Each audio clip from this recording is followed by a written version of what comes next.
Hello and welcome to Runkle of the Bailey. My name is Ian Runkle. I'm a Canadian criminal defense and firearms lawyer. Today I want to talk about the OneLeaf.ai Commander NV-100 rifle scope. And this is a sponsored video because they sent me the rifle scope and it goes for about 500 bucks, so cards on the table.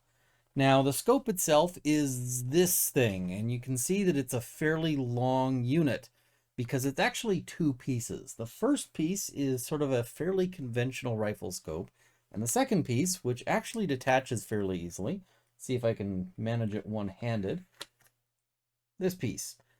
This is the night vision unit. So what this thing does is it clips in and basically gets you a night vision rifle scope, which is quite neat. It clips in fairly easily, and that I like quite a lot. Now, because this thing is so long, you're going to have to mount it right up at the front of your gun, and it really helps if you've got an adjustable stock here. But you're basically going to be looking through it, and when you've got this unit on, you're looking through a screen. There's a camera in here that looks through the scope and then shows what you're looking at on the screen. Now, I initially didn't like this because I am not a person who likes to read the manual. And I'm going to say, if you buy one of these things, read the manual, because there's a lot of adjustments here that go beyond what you need to adjust on a regular scope. So initially I was kind of frustrated. I was going, hey, it's a little fuzzy through all of this. I can't see the reticle properly. And those problems I really managed to mostly pin down.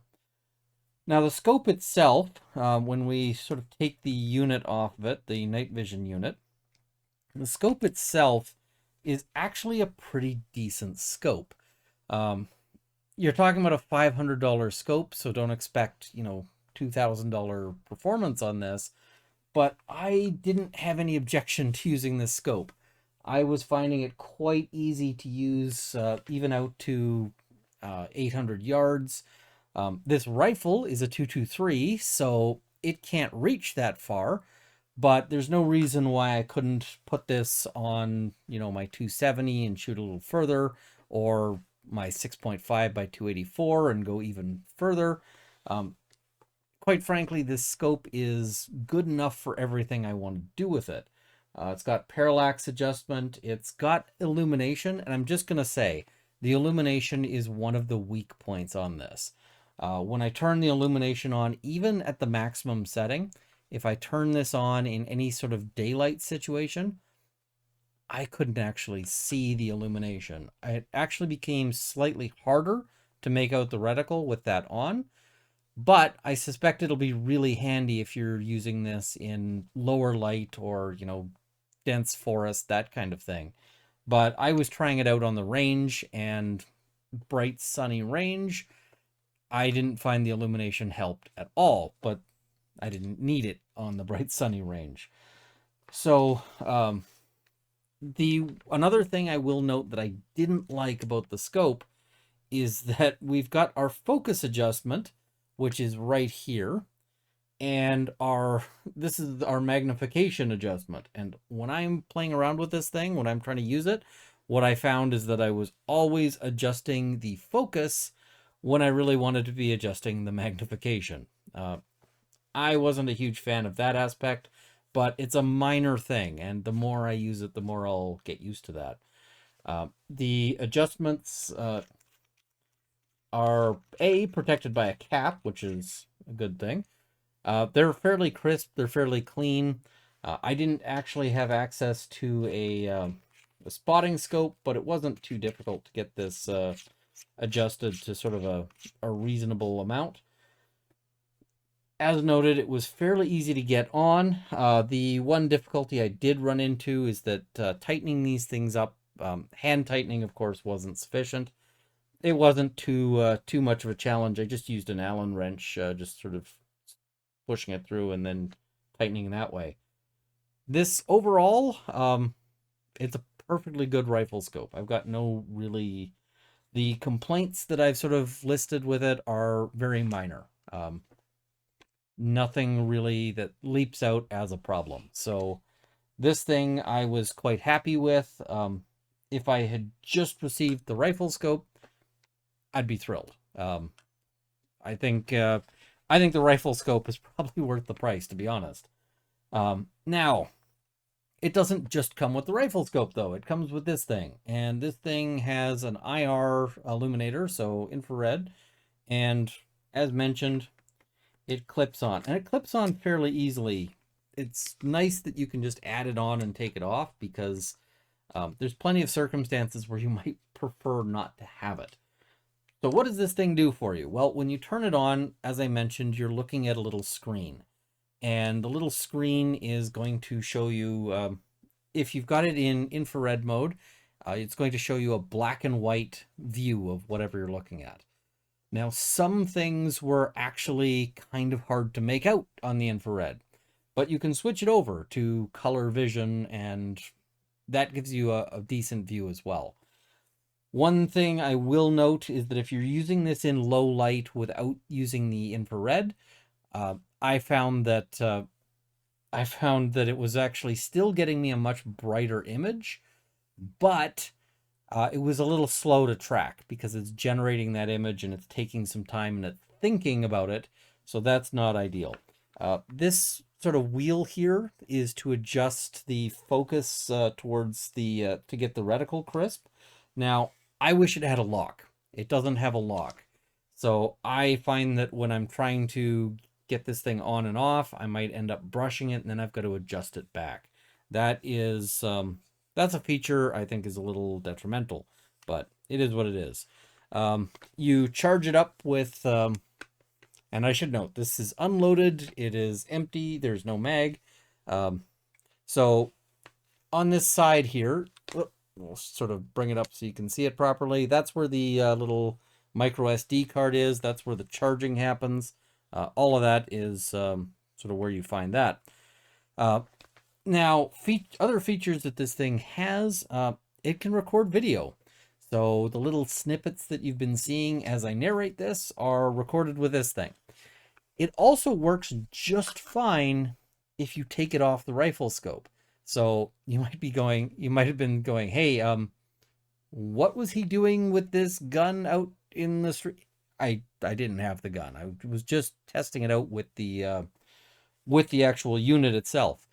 I found it was actually kind of useful for navigating my garage. Now, they do warn not to point the IR illuminator at people. You can't see it, but I don't know how much damage it might do. I think that's a good piece of advice to follow. The video, I also was surprised to learn, records sound. So you can record sound with this thing. What the?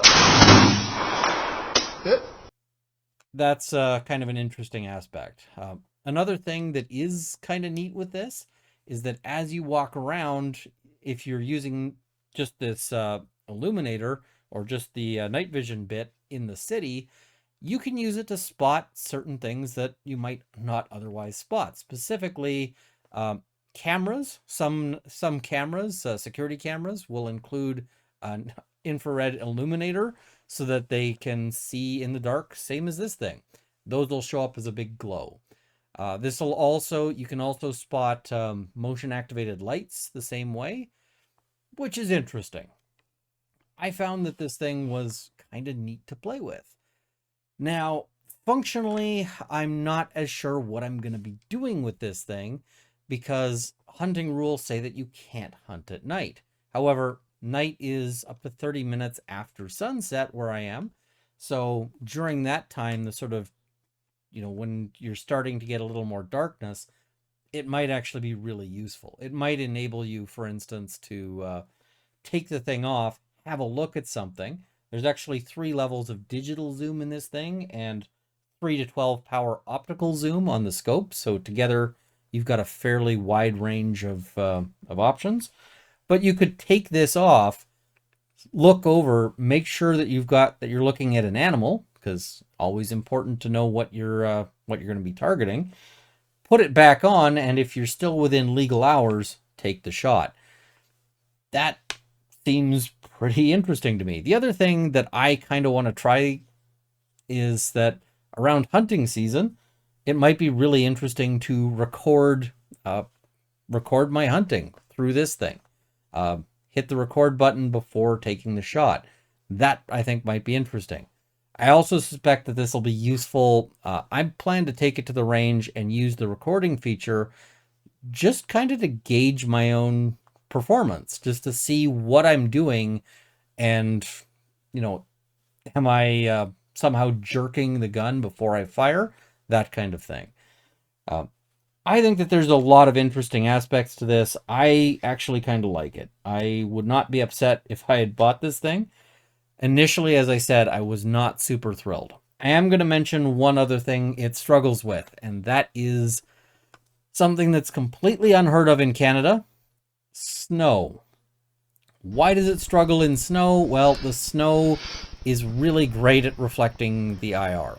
I couldn't really see much with the IR in the snow. Now, trying the same thing in darkness without snow, it sees a lot better. So what that tells me is the snow is a bit of a weakness for this thing. It just gets washed out. So one more feature I'll mention, because it might be significant for some of you, is that it's got a laser.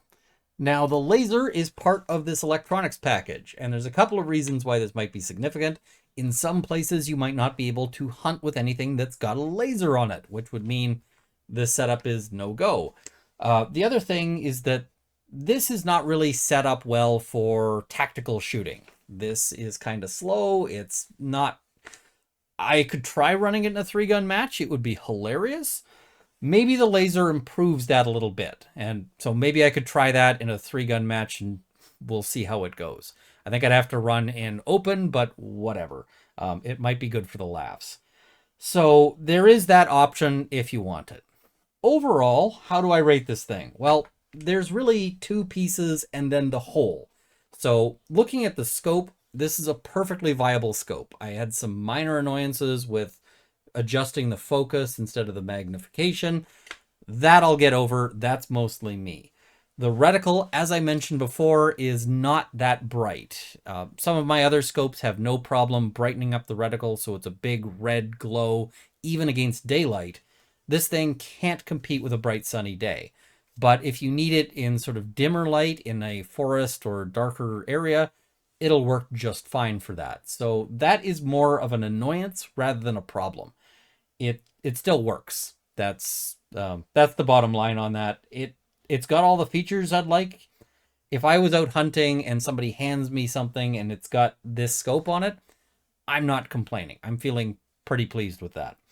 In terms of this thing just on its own, it is fun to play with. You can walk around and you can see things that you might not otherwise be able to see. You might have a use case for this just if you're having to, for instance, go outside and investigate a noise. Maybe you don't want to turn the light on and alert people that you're there, but you could go and have a look. All of that is an option. I found that this was a lot of fun to play with, and when the two are combined, it works pretty well. I was actually surprised at just how well that works. I think I'm going to be using this a little bit. I wish I had the use case of being able to take this hunting. A lot of my uses for this are going to be more novelty uses, because if you can take this hunting, it would be a much better setup. But overall, I may be using this because I noticed a couple of times where I missed a shot, and it was because my rifle actually started moving before the recoil hit, which meant I'm screwing up on my trigger pull. This actually, being able to see the video through the scope, actually made it a lot easier for me to notice that. So I'm probably going to keep doing that in order to just practice and try to break that habit. The other thing I really want to do with this thing is mount it on a hunting rifle and take it hunting and just see, maybe I could get some footage of sort of a successful hunt. That would be fantastic. And if so, maybe I could share it with you guys. I don't know if I can share that on YouTube, but maybe on, another platform. So all in all, I think this is pretty good. As I mentioned, their price point seems to be about 500 US. I paid nothing for it, but because they sent this to me for review. If I had paid the 500 bucks US for this, I wouldn't be upset. I give this thing about a 4.5 out of 5 stars. It's a fun setup and it's functional. It has improved. Like, I'm going to use the bits on this. I'm going to use it. So that is, that's fantastic. The one major drawback is its performance in the snow. And whether or not that's a big deal for you will depend on where you live. I'm here in Canada and we get snow. We get a fair bit of snow. So I'm going to try seeing if I can tune it and maybe get it to work a little better, but it was not doing well in the snow. They actually, they sent me this in the winter and they sent me follow-up emails saying, hey, we expected a review video. When is that coming? And I said, you don't want my review right now, because if I have to review this only looking at it through the snow, and you're not going to like what I have to say. I'm really glad that they were patient and that I waited and did some looking at it outside of that, because I really like its performance in non-snow. As I said, I don't have any complaints about this that are any sort of huge thing. If it doesn't work in snow, I can still just use the glass, and I'm still ahead of the game. So those are my thoughts. Let me know if you've played around with, with this thing and you have any thoughts, and I will admit, I am kind of a night vision newbie. This is exciting to me to be able to play with something that lets me see in the dark. But if you have access to better night vision gear, you might like that better. I haven't been able to sort of compare this with some of the fancier night vision scopes out there, but for the price, it's hard to go wrong. Anyway, thank you for watching. I hope you found this to be interesting and educational. I hope especially you found this to be interesting, because as much as this is sort of sponsored content, I really did this because I was curious about this thing. When they reached out to me, I was like, I actually want to know this, and maybe you guys want to know this too. So yeah, I turned down a lot of sponsorship offers. This one got my interest because it's kind of cool. And when I actually got it, it's still kind of cool. So thank you as well to my Patreon supporters at the $50 level: Traveling Science Man, CCFR, CAIM, Canada's National Farms Association, and the Canadian Shooting Sports Association. At the $30 level, Sights and Arms Limited and Jane Babe and Luxor. And at the $20 level, Lindsay Metcalf, Larry Kalniak, Kyle Fox, Here's a Coin Legal Witcher, Cameron Johnson, Andrew Elsich, Vicky, and Dorky Dane. Thank you as well to my $10 supporters who will be in the call immediately following. Thank you for watching. I hope this has armed you with knowledge. See you next time.